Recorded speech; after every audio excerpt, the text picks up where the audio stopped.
Mesdames, Messieurs, vous faites bien de vous informer sur les différentes plateformes digitales de la police nationale du Sénégal. Bienvenue à ce nouveau numéro de votre programme EduPolSen, éducation policière sénégalaise. Aujourd'hui, EduPolSen se déplace dans la banlieue dakaroise. Nous sommes à l'école Diacksao Fass 2 de Pikine. EduPolSen, troisième numéro à Pikine. Top, c'est parti.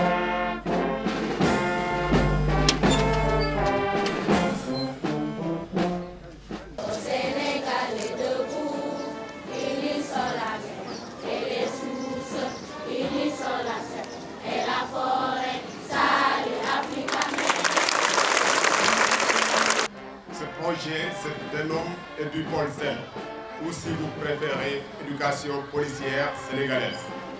Et c'est un projet justement qui fait la même chose que l'école, puisque l'école est d'une importance capitale dans une république, d'une importance capitale dans une nation comme le Sénégal.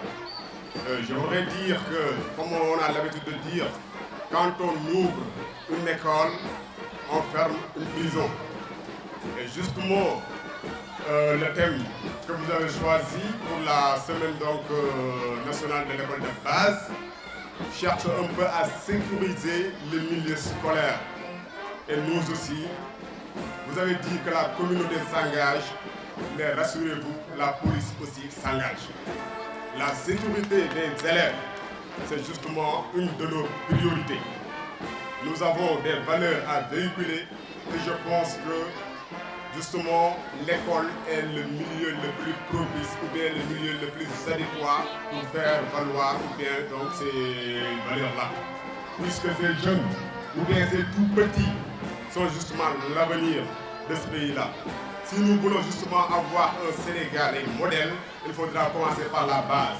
Et cette base-là, c'est justement ces gens-là. Et vous, les acteurs du système éducatif, vous êtes le moteur même de ce système-là. Vous êtes le moteur qui nous permettra d'atteindre cet objectif. Et c'est tout le sens du projet EduPolSen. Et justement, je vais tout à l'heure m'adresser aux élèves. Les élèves, est-ce que ça va? Est-ce que ça va? Koo xamante ne booy ñëw école da ngay jaar ci yoon yëkkatil sa loxo da ngay jéggi tali. Voilà, merci. Donc ce qui veut dire que yéen ñëpp da ngeen di jéggi tali bu ngeen di ñëw école. Looloo tax tey police nationale ñëw ci yéen ngir xamal leen li nga xamante ne mooy anam yi ngeen war a jéggee tali. Maanaam lépp lu jëm ci sécurité routière, prévention routière loolee lañ leen indil tey parce que kaa waxtaanee ak yéen. Ba tax na dañuy woo ki nga police dafa am li nga xamante ne mooy section boo xam ne accident kese lay liggéey. ak lépp loo xamante ne circulation routière mooy liggéeyam di xarañte fam kon tey pour ñëw ak yéen ci loolee dañuy woo adjudant Diop mu ñëw xamal leen lu bëree ci loole. Chaque jour dana nit day xëy di dem di jéggi tali ñii ñu ngi jàngi ñii ñu ngi dem marché ñii ñu ngi dem seen bërëbu liggéeyukaay la plupart du temps dañuy jéggi tali bu dem ci bërëb yooyu ñuy wax. ànd ak ay risques yu bare ñu bëri ba ñuy jéggi tali ñii ñàkk nañ ci seen loxo ñii ñàkk nañ ci tànk ñii ñàkk nañ seen bakkan ndax nag jéggi nañ ñu warul jéggee oto ñëw jaar seen kaw wala moto ñëw dal seen kaw donc jéggi dafa nekk loo xam ne lu war a jël au sérieux la. tali dafa nekk benn espace bu dangereux surtout léegi ak sunu moto yu bees yi génn Jakarta yi génn léegi xamuñu taxaw ci feu xamuñu jaar ci fil dañuy islamé rek dugg ci donc da ngay jéggi xooloo moto mën na jógee fële ñoo dal sa kaw donc ñuy wax ne jéggi daa am lu mu laaj ñoo benn principe de base bu ñuy wooyee s'arrêter regarder écouter et traverser. kuy jéggi nan la war a def nan la ñuy jéggee dañu bëgg a xam. da ngay taxaw wante bul taxaw si digg tali bi. da ngay taxaw si trottoir bi ba pare doog a jéggi wante waroo daw. très bien waaye là très bien ok juste pour dire que booy jéggi waroo daw munoo gën a gaaw oto waaye tam waroo daagu ndax moomoo tali bi donc da ngay waaxu yu dëgër. fii nii à Dakar et dans les autres régions aussi dañuy gis ne day am ay yaay ay papa ay maam yuy ànd ak toujours seeni doom seeni sët ñu téye leen pour mën a traverser mais la majeure partie des jëye aussi maanaam musiba yiy ñëw loolu bokk na ci li koy indi maanaam dañuy ragal oto bi klaxonné waajur bi téye woon xale bi mu tiit mu bàyyi ko surtout les enfants âgés de 3 ans à 8 ans lu ñuy rencontrer la à chaque fois quand on constate les accidents su boobaa waajur bi nga xamante ni si dafa téye loxo doomam dañuy wax tout le temps ne bu mu ko téyee côté bi nga xam ne dafay féete tali bi muy primo bu mu jege tali bi na ko téye beneen côté bi te buy jéggi aussi na ànd ak dal ak teg ak teey ndax bu boobaa ki nga xamante ni si moo di le conducteur dina mën a xam naka lay maîtriser li nga xam ne moom moo di son véhicule mais bu fekkee da nga jéggi yaay booy nga patiner yore xale bi tamit xamul dara xel mi jógagul soo patiner moom bu patiner rek musiba bi dafay ñëw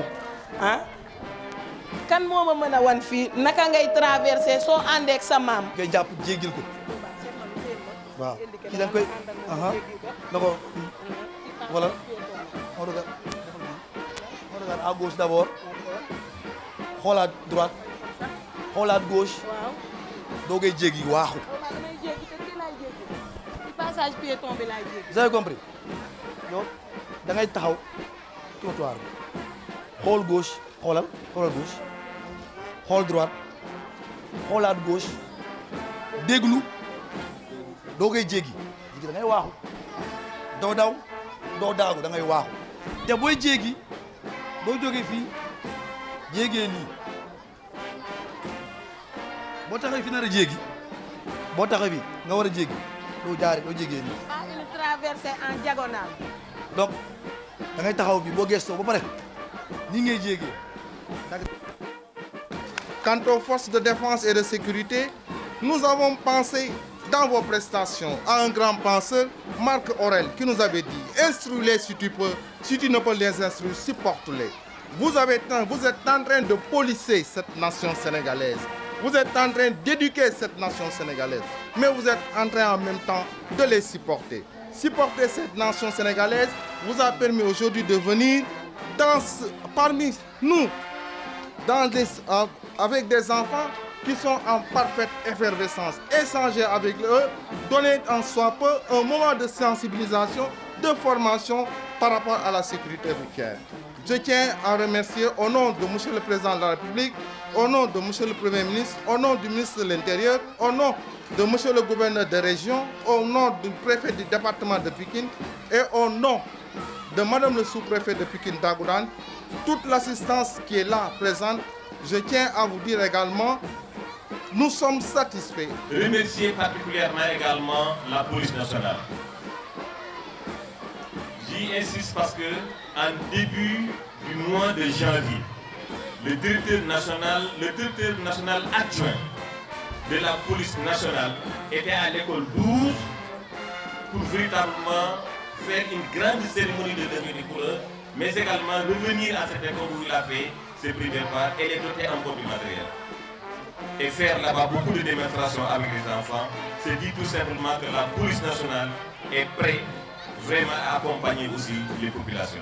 Encore une fois, tous nos remerciements pour vraiment les sketchs, pour les leçons de vie que vous avez données tout à l'heure. Merci beaucoup. Et voilà, c'est ainsi que se referme ce 3e numéro de votre programme Edupolsen ici à l'école Diacksao Phase 2 à Pikine. Rendez-vous très prochainement dans une autre localité pour un nouveau numéro, mais toujours sur les différentes plateformes de la police nationale du Sénégal.